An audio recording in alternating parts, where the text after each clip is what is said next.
23 नंबरचा श्लोक वाचा. त्वामामनन्ति मुनयः परमं पुमांसो मादित्यवर्णममलं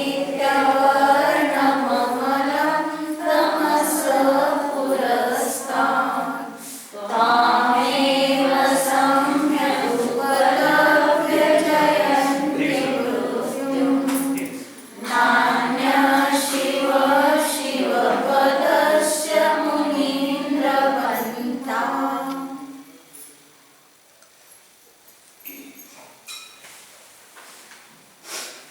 काय सांगितलं इथं? हे मुनींद्र म्हणजे मुनीमध्ये श्रेष्ठ कोण आहे तर आपला आत्मा आहे. विवारण्याने भगवान, निश्चयाने निजध्रुव कारण परमात्मा. मग त्यामध्ये काय सांगितलं? मुनिजन कसे असले तर ते आदित्य वर्णम अमलम म्हणजे सूर्या समान, अमल म्हणजे अत्यंत तेजस्वी, अमल निर्मळ, अनादि अनंत असे काय आहेत? तमस्स पुरस्तात अंधकाराहून भिन्न म्हणजेच अंधकाराला ज्यांनी नष्ट केलेला आहे अशा तुम्हाला काय करतात? परमपुरुष असणाऱ्या श्रेष्ठ परमं पुमांस म्हणजे परमपुरुष असणाऱ्या त्वाम आमनंती तुम्हाला मानतात ते मुनी लोक. आदित्यम त्वामेव सम्यक उपलभ्य आणि तुम्हाला सम्यक रीतीने उपलब्ध म्हणजे प्राप्त करून मृत्यूवर काय करतात? जयंती म्हणजे जे प्राप्त करतात. न अन्यः शिवः शिवपदस्य पंथः याला सोडून दुसरा मोक्ष आणि मोक्षमार्गाचा वेगळा उपाय नाही. म्हणजे काय सांगितलं यामध्ये? मुनी लोक सूर्याच्या समान तेजस्वी असलेल्या आणि अंधकाराला भिन्न करणाऱ्या परमपुरुष अशा आपल्याला श्रेष्ठ असणाऱ्या तुला काय आहे म्हणजे निश्चयाने आपल्या आत्म्यालाच मानतात, व्यवहाराने भगवंतांना मानतात आणि शुद्धात्मानुभव करतात. त्वामेव सम्यक उपलभ्य आणि काय सांगतात? निज ध्रुव स्वरूपाला जाणून आपोआपच मृत्यूवर जे प्राप्त होतं म्हणजेच जन्ममरणाने रहित होतात. म्हणून काय सांगितलं की मोक्षाचा वेगळा मार्ग नाही. शिवपदस्य पंथः न अन्यः मोक्ष आणि मोक्षाचा मार्ग वेगळा नाही. म्हणजे काय आहे? हा एवढा एकच आहे. ह्याच मार्गाने जो जाईल त्यालाच मोक्षाची प्राप्ती होईल. कुठल्या मार्गाने? की जो आपल्या ज्ञान स्वरूपाची उपासना करतो म्हणजे सम्यक ज्ञान प्राप्त करतो, वेद विज्ञान करतो त्यालाच हे काय होईल? अशा प्रकारचं हे पद प्राप्त होईल सांगितलं. मग आता पद प्राप्त करायचे की आहेच आपल्याजवळ? अनादि अनंत आहे पण आपण त्याला जाणत नाही. तोपर्यंत काय आहे? तोपर्यंत आपल्याला वाटतं अंधाराचाच पडल्यासारखं. म्हणून उपमा कशाची दिली? सूर्याची. आणि सूर्य कसा असतो? अतिशय तेजस्वी की जेणेकरून तो सर्व अंधकाराला भेदून टाकतो म्हणजे कुठल्याही प्रकारचा अज्ञान अंधकार राहत नाही. पण आपण ठेचा खात आले की नाही? फक्त अंधार पडल्यावर भीती वाटते. अंधार पडल्यावर कशाची भीती वाटते? कुठं पडेल काय? कुठले जीव येतील काय? चावतील काय? किंवा काय टोचल का? म्हणजे दिसत नाही. पण चर्मचक्षुला दिसलं नाही तर भीती वाटते. पण ज्ञानचक्षुला दिसलं नाही तर काय भीती नाही, तळमळ. तिथं किती पाहिजे आपल्याला? एक क्षण सुद्धा आपलं पुढे जाऊ नये. ज्ञानचक्षुशिवाय एक क्षण सुद्धा कुठलाही विहार होऊ नये. मग कुठे विहार करायचा आहे खरं? निजध्रुव स्वभावात जो विहार करतो तो ज्ञानचक्षुने करतो. कारण का तर एक समय मात्र सुद्धा त्या ठिकाणी तो अज्ञानाने प्रवृत्त होत नाही. ज्ञानानेच प्रत्येक पर्याय अशी तो प्रगट करतो की ज्यामध्ये सदैव निराकुल आनंद आहे, ज्यामध्ये किंचित मात्रही आकुलता नाही, दुःख नाही, व्याकुलता नाही. कारण आपण आकुल व्याकुल होऊनच काय करतोय? जास्तीत जास्त कर्म बंद करतो. सकाळी पाहिलं समयसार मध्ये काय सांगितलेलं होतं की विद्यमान कर्म सुद्धा बंधाला कारण नाही. हे महत्वाचा शब्द आहे. आता आपल्याला सगळ्यांना कर्म विद्यमान आहेत, पण ते कर्म बंधाला कारण नाही. पूर्वी अज्ञान अवस्थेत सांगितलं येतो मधली सूर्याची त्वामा मनंती. आदित्य वर्ण म्हणजे सूर्याचा जसा रंग ते जसं निर्मळ आहे, तशा प्रकाराने भगवान सुद्धा कसे आहे, सूर्यासारखे तेजस म्हणजे केवळ ज्ञान झालेलं आहे, म्हणून त्याचा बहुमान केला. मग अशा भगवंतांना मानतात. वाम आमनंती, अशा तुम्हाला मानतात. मग कोणी मानलं तर मोठं होतंय, नाही मानलं तर लहान होते, असं काही आहे का? तसं नाही. तर ते स्वतःसाठी आहे. म्हणून काय स्वतःसाठी कुठलं वाक्य सांगितलं त्यात? मृत्युंजयंती, मृत्यूवर जय प्राप्त करतो. जो असा बहुमान करतो भगवंतांचा, तो स्वतः मृत्यूवर जय प्राप्त करतो. म्हणजे आता पहा, आपल्याला सुद्धा किती संधी आहे. आपण काय म्हणतो, सगळ्यांना काय सांगतो, वृद्ध लोकांना आता काही तुमच्या जवळचं सोडू नका म्हणतात. तुमच्या जवळ पुंजी राखून ठेवत जावा. कारण का तर शेवटपर्यंत आपल्याजवळ असलेलं बरं. म्हणजे आपलं कुमरण होणार की त्यांचं कुमरण होणार? ज्यांना असं संबोधन करतो त्याचं कुमरण,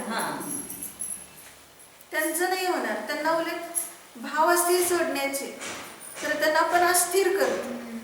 आणि अस्थिर करून काय करतो, अहो काय सांगता येत नसतं, असलं युग आहे आता, कोणावर विश्वास ठेवता येत नसतो, आपल्या मुलावर ठेवता येत नाही तर दुसऱ्या कोणावर ठेवायचं, तुम्हाला वेळेला उपयोगी पडले नाही तर तुमच्या हातात पैसा असला पाहिजे, पैसा असतील तर काय म्हणतो, असतील सीते तर जमते होते, भूतच गोळा करायचे. कशासाठी? ह्या शरीराला सांभाळण्यासाठी. बरोबर आहे, भूतच आहे ते सगळे. म्हणून काय आहे, शीत पण नको, भूत पण नको. म्हणजे एवढं आपली उपादान दृष्टी इतकी जागरूक केली पाहिजे की भीती न वाटली पाहिजे. एखाद्या वृद्धाच्या मनात जर भीती असेल, मी जर दिलं तर काय होईल, माझं काय होईल, आणि मुलं मला काय म्हणतील. जास्त मुलं असली तरी पंचायत असते, आणि एक मुलगा असला तरी पंचायत असते, आणि नसलं तरी पंचायत असते. कारण परिग्रहच असा आहे, तो अस्थिरच करतो. नसलं तर म्हणतो आता कुणाला द्यावं, ह्याला द्यावं की त्याला द्यावं, हा उपकारी असेल का तो उपकारी असेल, तो उपयोगी पडेल की हा उपयोगी पडेल. मग अनेक अशी गोड बोलायचं. कोणतरी आपल्याला मग ह्याच्याजवळ पैसा आहे म्हटलं, ते काय करतात, येतात आणि त्याच्याशी गोड गोड बोलतात. मग ह्याला वाटतं ह्याला देऊन टाकावं. मग अनेक उदाहरणं पण अशी जगात पाहायला मिळतात. म्हणून लोक घाबरतात. एकदा देऊन टाकलं की त्यांनी फसवणूक केली, पळून गेली. म्हणतात नको, कुणालाच द्यायला नको, त्यापेक्षा आपल्याजवळ मरेपर्यंत राहू देत. आणि मरताना काय घेऊन जायचं परिणाम? परिग्रहाचे. परिग्रह सौद म्हणजे दुर्गती. म्हणून हे माझं नाही. पहिल्यांदा कुठे ट्रीटमेंट करायची आहे, आपल्या विचारातनं सगळं काढून टाकायचंय. आत्ता सुद्धा जेवढं आहे ते सगळं शरीरच माझं नाही, शरीरच आपल्याला साथ देत नाही, बाकीचं कोण देणार आहे? उपादान दृष्टी जागरूक कोणती करायची आहे? पहिल्यांदा ही जागरूक करायची आहे. जरी कोणी असेल तुझं, पण तुझं जर परिणाम चांगले नसतील आणि बिघडणार असेल तर किती जवळ असू दे, चेतन परिग्रह असू देत, अचेतन असू दे, वेळेवर कोणी उपयोगी पडणार नाही. धन असलं तरी पडणार नाही, घर असलं तरी पडणार नाही, मुलगा असला तरी पडणार नाही, कोणच उपयोगी पडणार नाही. कारण तुझंच बिघडण्याची गती आहे. आणि तुझी सुधारण्याची गती असेल तर काही नसलं जवळ तरी निमित्त जुळून येईल, आणि आपोआप तुझं काय होईल, त्याच्यामध्ये सुधारणा होईल, चांगलं होईल. ही उपादान दृष्टी जर जागरूक झाली तर कोणी सुद्धा आपल्याला निमित्त बाधक नाही. म्हणजे आपोआप तिथनं सुटतंय, सगळं धन सुटतंय, शरीर सुटतंय. नाहीतर फक्त सलेखना, रूढी मात्र सलेखना, अजून आपलीच फसवणूक करायची. सलेखना घेतली म्हणायची, इकडे अजून सह्या चालूच आहे. कशी काय सलेखना झाली? म्हणजे अजून क्रियेवरच बसलाय. काय लेखणीमध्ये करतो, म्हणतो एवढं सोडलं, आता दिशाबंधन केलं. आणि घर सोड म्हटलं तर कसलं दिशाबंधन झालं? तुझ्या नावावरचं घर काढून टाक म्हटलं तर नाही, म्हणतो असू देत, मरेपर्यंत राहू दे, नंतर आहेच की. म्हणजे दिशाबंधनाचा त्याला अर्थ काय? जे स्थान आहे, ज्या स्थानात थांबतोय ते स्थान सोडून दुसरीकडे कुठं जाणार नाही. हे दिशाबंधन व्यवहाराने झालं. पण निश्चयाने दिशाबंधन काय झालं? मी माझ्याच असंख्यात प्रदेशात राहणारा कुठलाही आकाशाचा किंवा पुद्गलाचा परिग्रह करणारा नाही. नाहीतर आहे ते तेवढं माझं असं म्हणणार का?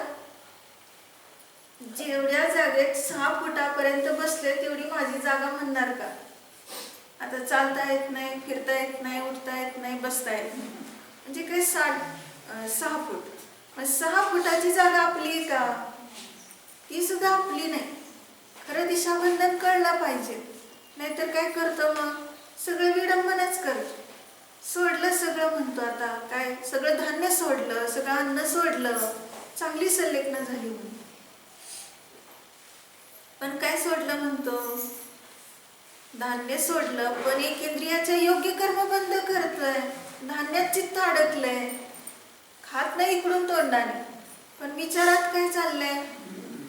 जरा हरभऱ्याची पोळी मिळाली असती बरं झालं असतं, हरभऱ्याची शेव भजी मिळाली तर बरं झालं असतं. उगाच सोडलं ते हरभरा. खाणार तर काही नाही, अनादी काळापासून पाहिलंय आपण, तरी सुद्धा ते विचारात परिग्रह चाललाय ना. तेवढं तळलेलं खावं वाटतंय. मग आता त्याग केलाय सांगितलं. बाकीचे निर्यापकाचार्य असतात, तुम्ही त्याग केलाय, भाव करू नका असे संबोधन करा. तो विचार येणार त्याला. एवढे संस्कार आहेत अनादी काळचे की त्याला कुठलं शरीरात काय मागणी होईल कधी हे कळणार. आणि त्यामुळे तसे विचार येतात, त्यालाही नावं ठेवायचं नाही. सांगितले तिथं भगवती आराधना किंवा मरणकंडिकेत. मग ते आचार्य काय करतात? सोडून देतात त्याला. किती याला समजायचं म्हटले, काय उपयोग नाही म्हटले, जावा तिकडं निघून, आम्ही तुम्हाला सोडून देतो. मग त्यांना सोडून दिल्यावर तो क्षपक कुठं जातो? दुसऱ्या आचार्यांच्या. दुसरे आचार्य त्याला काय करतात? वात्सल्याने ठेवतात जवळ. नाही नाही, तुझ्यात किती गुणवत्ता आहे, तू किती पुरुषार्थ केलाय, तू एवढं सगळं सोडलंय, आता तू स्वभावाकडे लक्ष दे. त्याचं स्थितीकरण करतात ते दुसरे आचार्य. ह्या आचार्याने सोडून दिल्यानंतर त्याला पण ते फेकून देत नाही. ते दुसरे आचार्य काय करतात? त्याचं स्थितीकरण करून त्याची समाधी साधन असं करतात. म्हणजे का केलं असं त्यांना जमलं नसतं का? पण त्याला एक टोला दिलाय की तिथं गेला तरी तो सुधारेल म्हणून.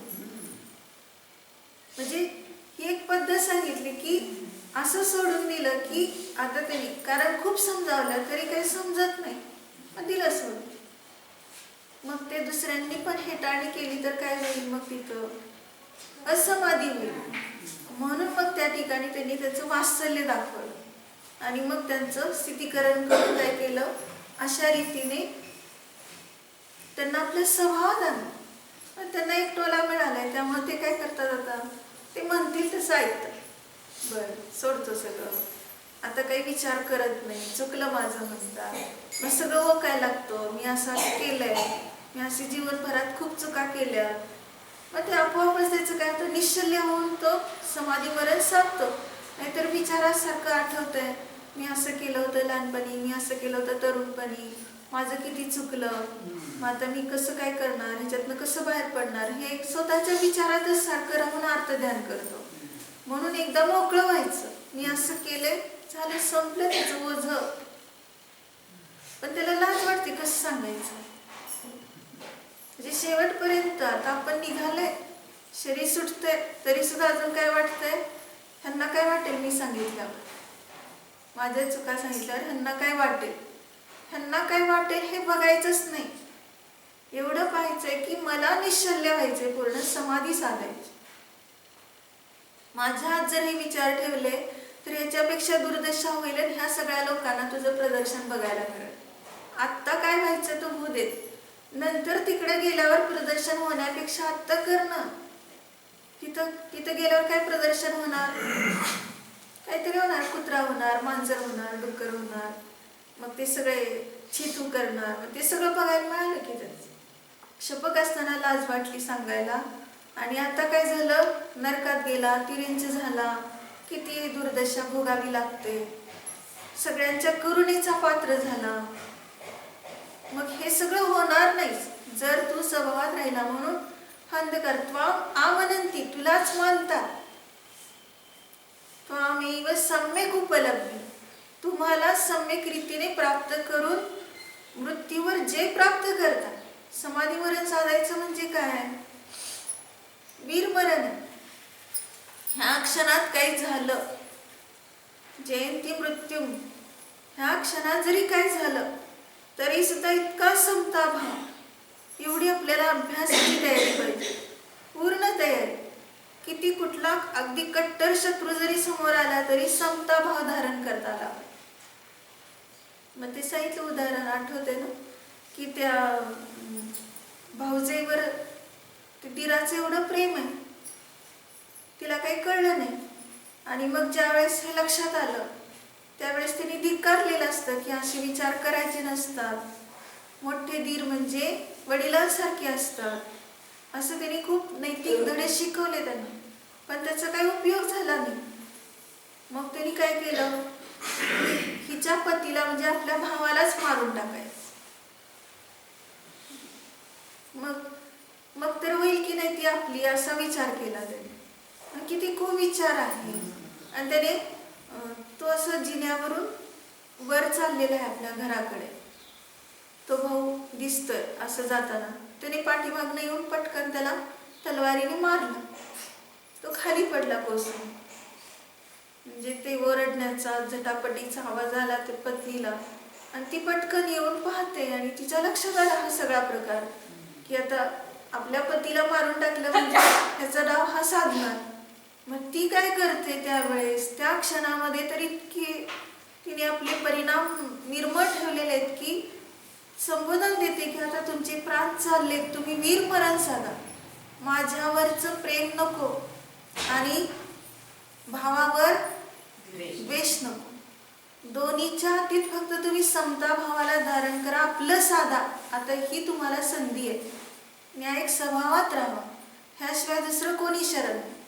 आणि त्याने तसं तेवढ्या विचार म्हणजे संबोधन इतकं त्यांनी कणखर दिलेलं असतं, आणि त्यावेळेस लगेचच ते सावध होऊन आपलं स्वतःचं साधलं, ते स्वर्गात देव.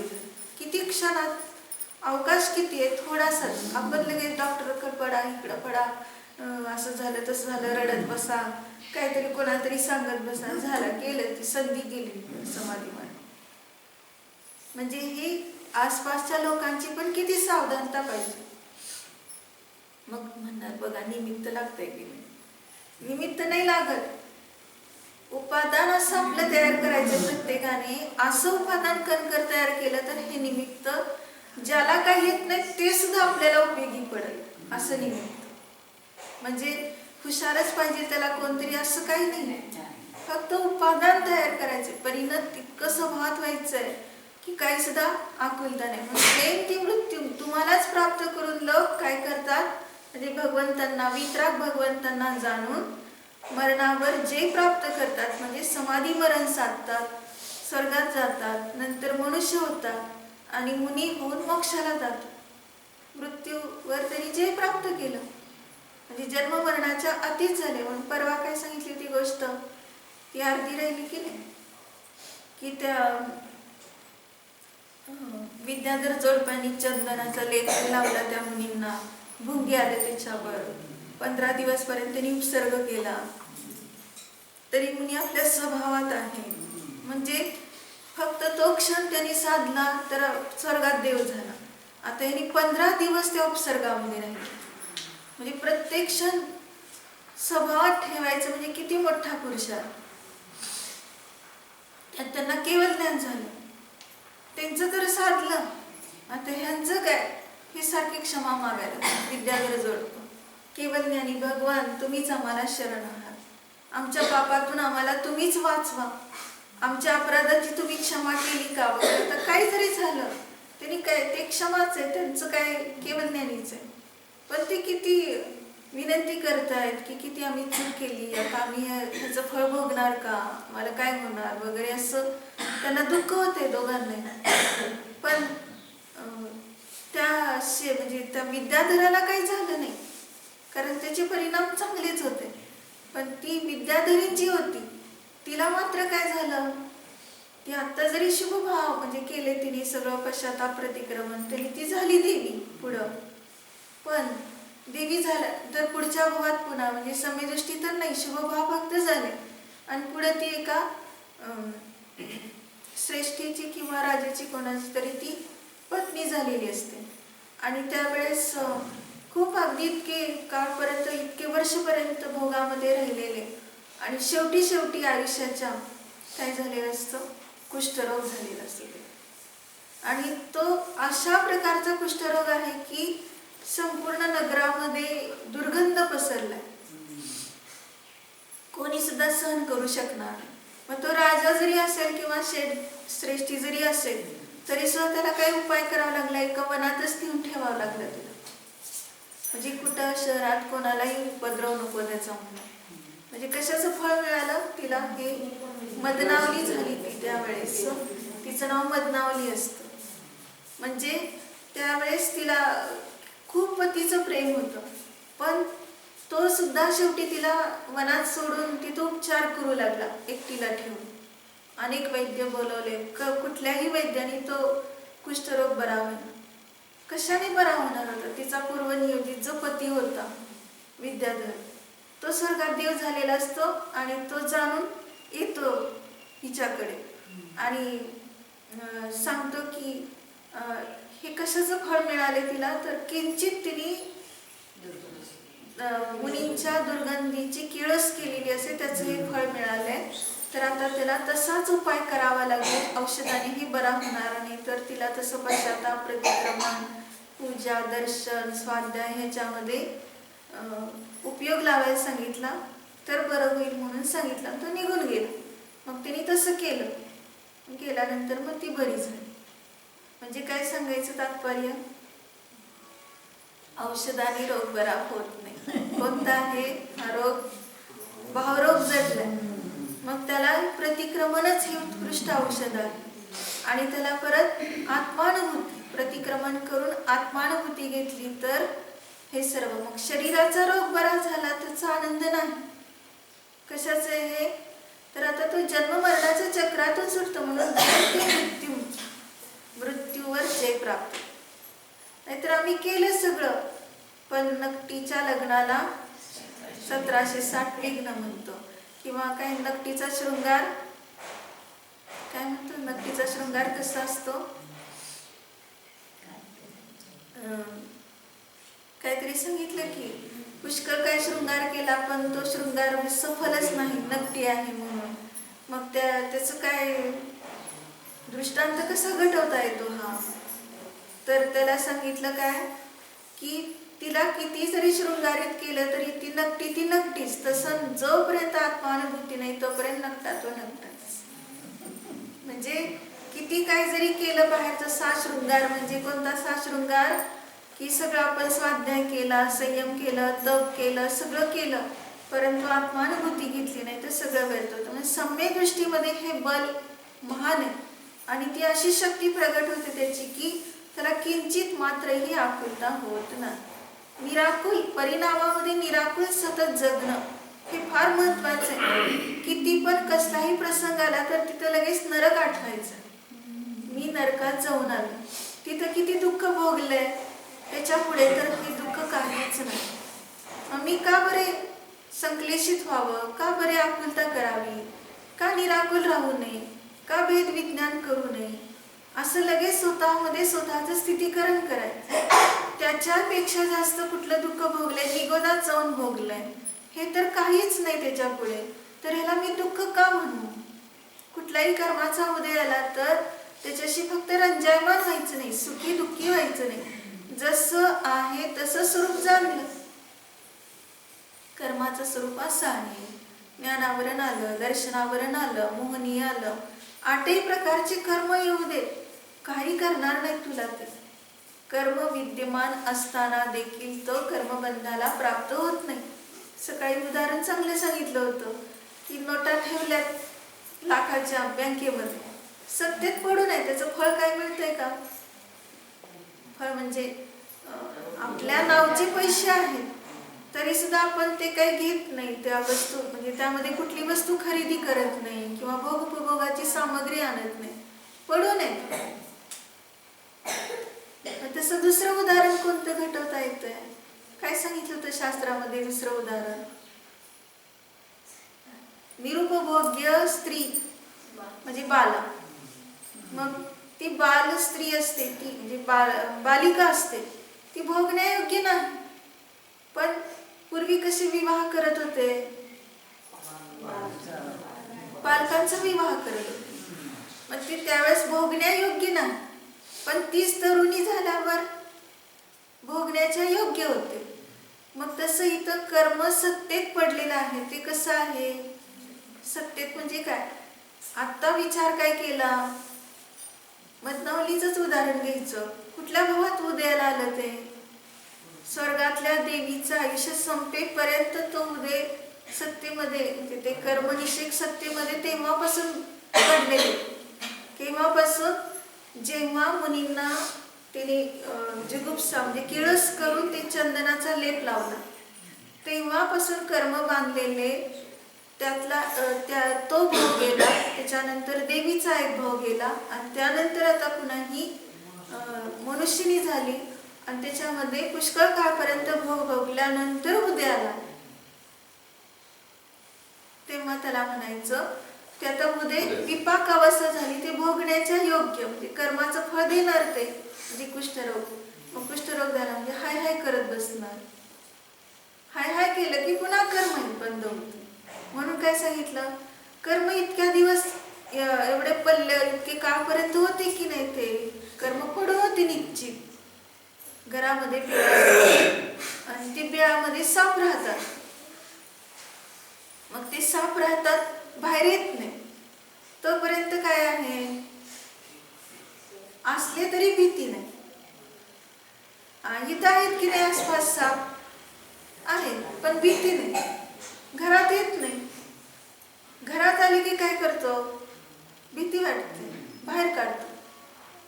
मग तसं काय आहे? कर्म दबू नये तोपर्यंत काही भीती नाही.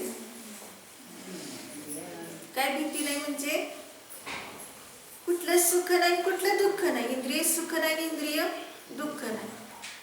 म्हणजे ते फक्त आपले आहेत म्हणून म्हणायला आहे सत्तेतले कर्म. मग ते असताना काही सुद्धा ह्याला विचार येत नाही, म्हणजे काही सुद्धा म्हणजे त्या योग्य. पण ज्या वेळेस ती उदयाला येतात त्यावेळेस मात्र काय होतो? हैराण होतो. उदयाला आल्यावर हैराण कसा होतो? मुलगा पडला, लगेच त्याच्या मागे धावत जातात सगळे.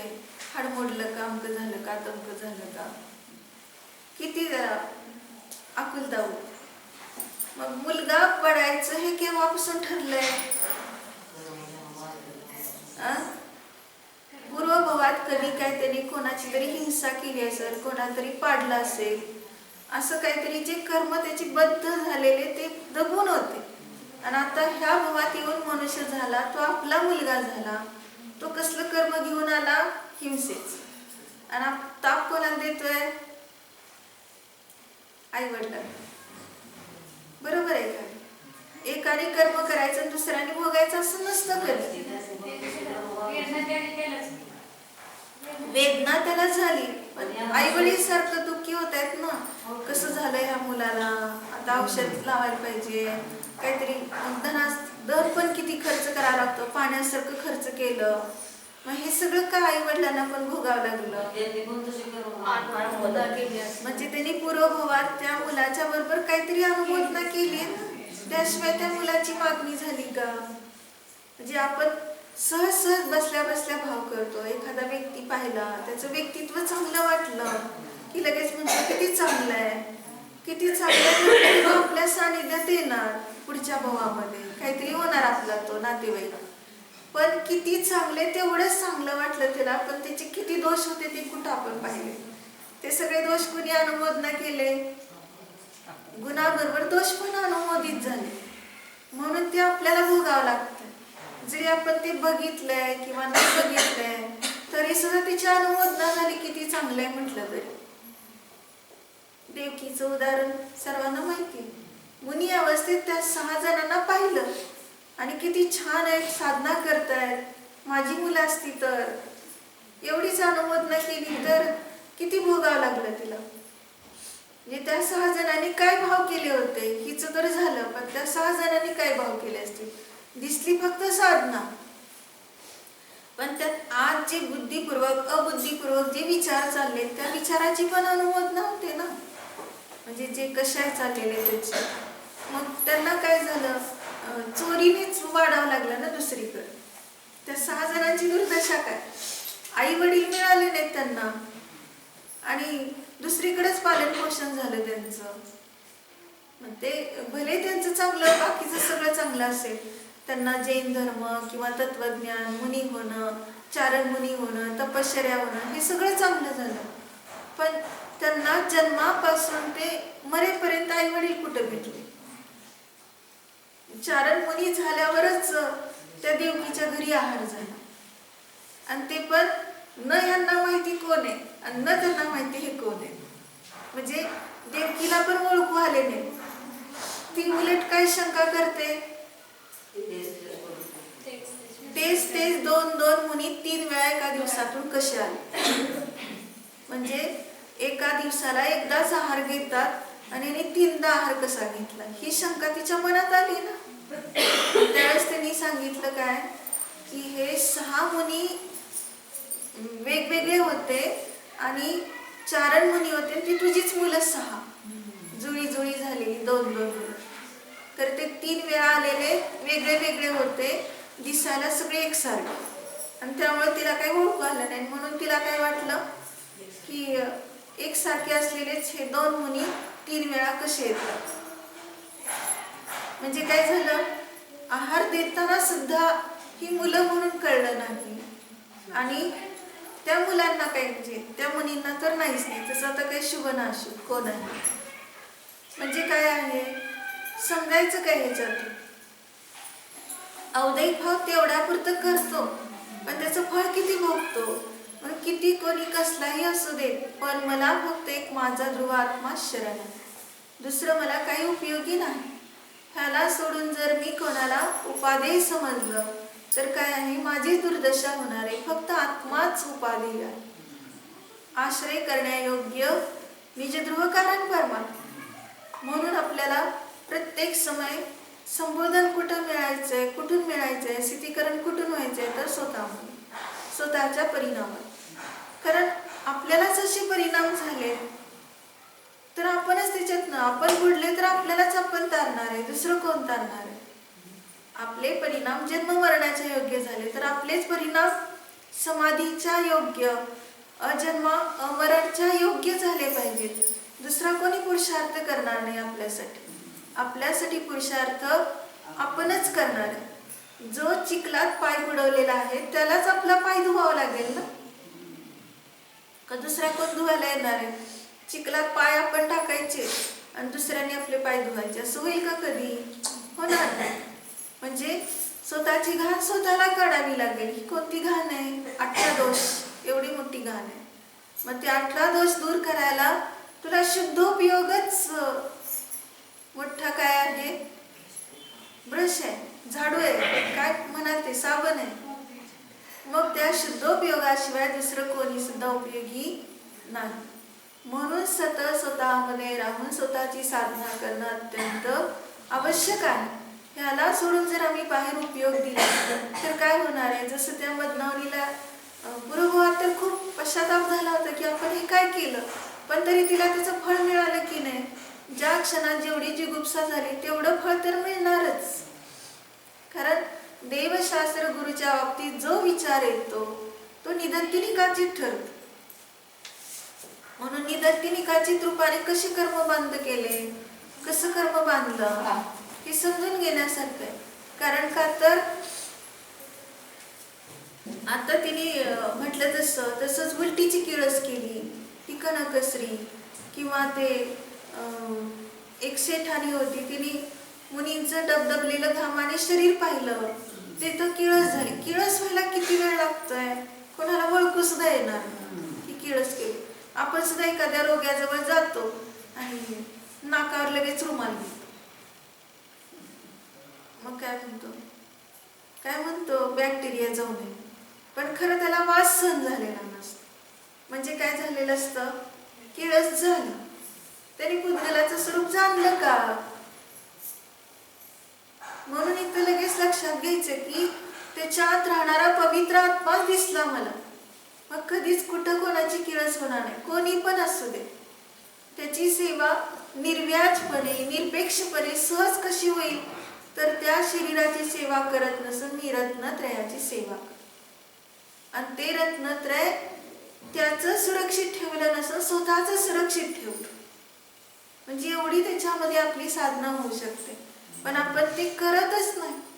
दुसऱ्याला जन्म मरणाच्या चक्रातून सोडवण्यासाठी अनेक उपदेश केलं, त्यांच्यासाठी नसून हा आपल्यासाठी आहे.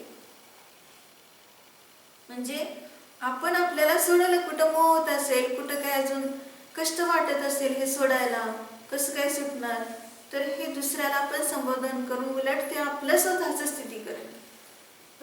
आपल्याला वाटतं त्यांना किती चांगलं सांगितलं, त्यांचं किती कल्याण केलं. त्यांचं कुठलं केलं, आपलं केलं.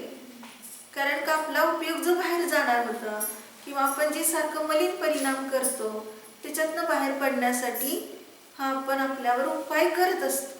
आपल्याला वाटतं की एवढं चांगलं सांगितलं शास्त्र, एवढं चांगलं वाचलं, एवढं सगळं खूप चांगलं अगदी अमृत झरतंय असं वाटतंय, पण ते कोणासाठी झालं, माझ्यासाठी. म्हणजे आपला उपयोग कुशल ठेवण्यासाठी. कारण हा समय कुठं कधी भटकेल कळणार नाही. किती वेळ लागला त्या मदनावलीला तेवढाच विचार करायला. दुर्गंध आलाय एवढा फक्त वास आल्यावर त्यामध्ये किळस व्हायला किती वेळ लागला, खरबुजातलं वास घ्यायला किती वेळ लागला, आणि त्या ताळी व्हायला किती वेळ लागला.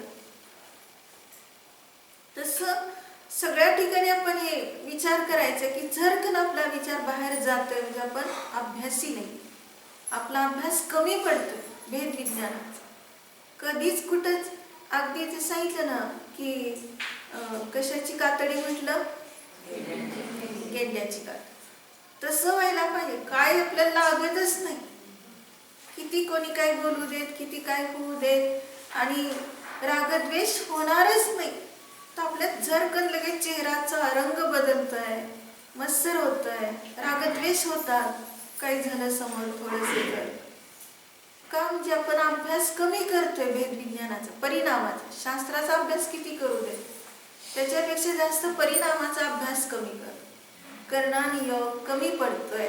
म्हणून इतकं संवाद राहिला पाहिजे की कुठेही आपण न्यायिकच राहणार, न प्रेमात फसणार न द्वेषात फसणार, दोन्हीच्या अति समता भावामध्येच राहिलो तर कल्याण.